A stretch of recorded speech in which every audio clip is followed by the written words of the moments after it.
The city sleeps beneath me, and I cannot find a lever that shuts off what runs under. Runs so deep it runs forever.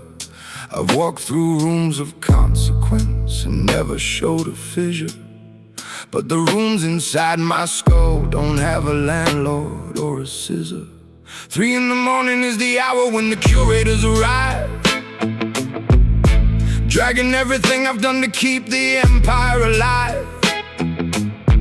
They don't knock, they never knock, they have the original key, cut from every choice I made before the choice made me.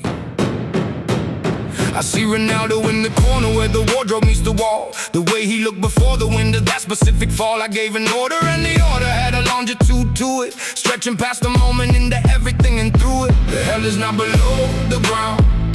It's not the fire, not the hound. It's the corridor inside the chest, where every face you failed is found. The hell is not a destination, not a cartographic place.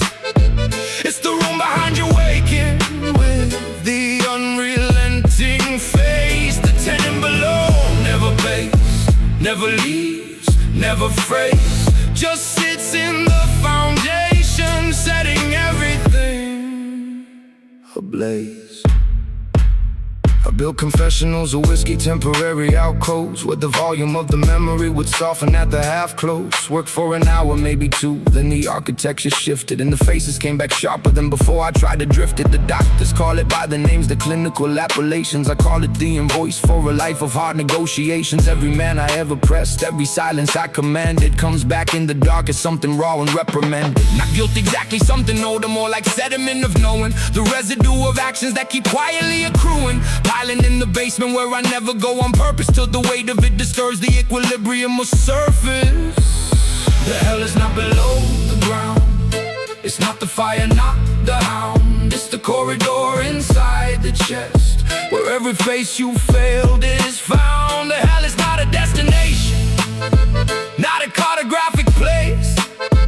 It's the room behind you waking, with the unrelenting face. The tenant below never pays, never leaves, never frays, just sits in the foundation, setting everything ablaze. Strangest part is that I do it all again come morning. That's the part that keeps the tenant fed without a warning. Not remorse exactly, more the vertigo with doubling. The man who acts and then observes the acting, always troubling. I am 2 men sharing one meridian of bone, one who builds the kingdom and one who pays the loan, one who walks the daylight with a shin above the waterline, one who drowns in everything below the city spine. My father never spoke of this, he wore a silence like a visor, kept the inner weather hidden, thought that made him wiser. Died with it all sealed inside him like a pressurized container, and I watched him lower something heavier than just a man into the chamber.